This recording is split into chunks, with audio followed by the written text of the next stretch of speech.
let's talk about two of the most incredible seeing machines in existence. One is the result of millions of years of evolution, and the other, well, it's probably in your pocket right now.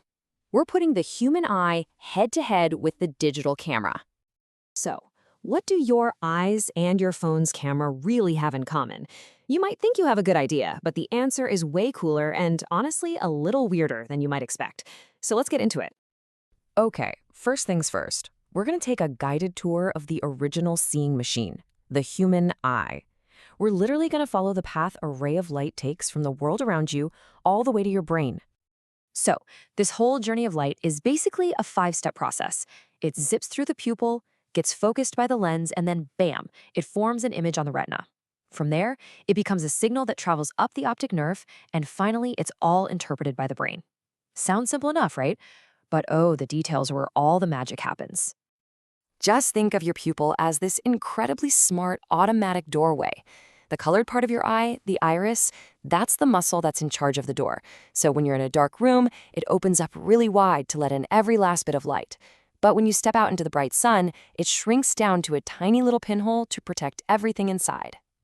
So once the light is inside, it hits the lens.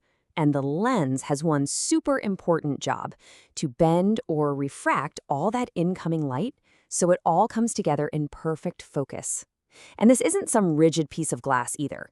It's flexible, which is absolutely the key to how we can focus on things up close and far away. So where is the lens focusing all that light? Well, it's aiming for the retina. You can think of the retina as the movie screen at the very back of your eyeball. It's this amazing layer that's just packed with millions of photosensitive cells, all just waiting for light to strike them. Now, here is a fantastic little twist in this whole process. Because of the way that curved lens bends light, the image it projects onto your retina is completely upside down. No joke. The world you're looking at right this second is actually being painted upside down on the back of your eyes. And this movie screen of ours is made of two different kinds of specialized cells. You've got your rods, which are brilliant at seeing shapes and all the shades of gray. They're your MVPs for seeing in low light. And then you have your cones, and they're the ones that handle all the color, letting you see all the reds, greens, blues, and everything in between. Okay, so we've got an upside-down image made of light and color signals. How in the world does that become vision? Well, that's the job of the optic nerve. It's basically the high-speed data cable that takes all that electrical information from the retina and shoots it straight to the main processor, your brain. And get this, here's another mind-blowing fact about your own eyes. There is a spot in each one where you are completely, totally blind. Don't worry, you're not broken. Every single one of us has it. This blind spot is right where the optic nerve, that data cable, kind of plugs into the retina. So there are no rods or cones there. So why don't you see a big black hole in your vision? Because your brain is an absolute genius. It just takes the information from your other eye and everything around the spot and, well, it just fills in the blank. You don't even know it's happening. Phew! Okay, so that's the eye. Now let's switch gears and peek inside the machine we built to try and copy it. Let's talk about the camera and see how it works on these very same principles. Hey, does this look a little familiar? It should. Light enters through an aperture. That's just the camera's word for a pupil. It's focused by a lens, forms an image on a sensor, that's the camera's retina, which then gets converted into an electrical signal and finally saved to a memory card. See, both the retina and a camera sensor rely on stuff that's photosensitive. Back in the day, in old cameras, this was chemical film that would capture one single moment in time.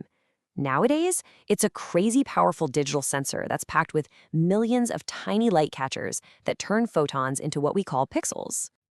All right, we've seen how both of these things work on their own. Now it's time for the main event, the side-by-side showdown. Let's really compare these two incredible seeing machines. When you get right down to it, the basic idea is identical. Both of them use a lens to focus light onto a light-sensitive surface. And yep, you guessed it, just like your eye, a camera lens also creates a flipped, totally upside-down image on its sensor. But the differences are just as critical. The eye's lens is soft, and it literally changes its shape to focus. A camera's lens is made of rigid glass that has to physically move back and forth. And maybe most importantly, the eye sends its image to a living brain for real-time processing, while the camera just saves that data onto a memory card for later. And that brings us to the final and, maybe the most important piece of this whole puzzle. Because getting the raw data is just step one. Making sense of it all, that's everything. This is where we go from just capturing light to actually seeing. This quote really gets to the absolute heart of it. Seeing isn't just light hitting a surface. It's an active, dynamic process where raw data, those electrical signals, get sent somewhere else to be interpreted. So in the end, both your brain and a camera's digital processor have to perform the same last magic trick.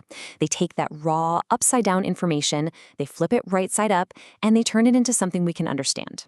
But here's the real kicker. A camera's processor creates a photograph, right? A static record of the past.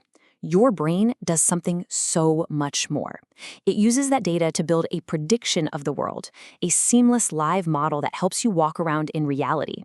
It's not just recording, it's constructing. And that just leaves us with a final thought to chew on. We go through our entire lives with our brain not just flipping our vision for us, but actively building our reality from all this sensory data, and we don't even notice it's happening. It kind of makes you wonder, if it's doing that with what we see, what else is our brain doing right now, just beneath the surface?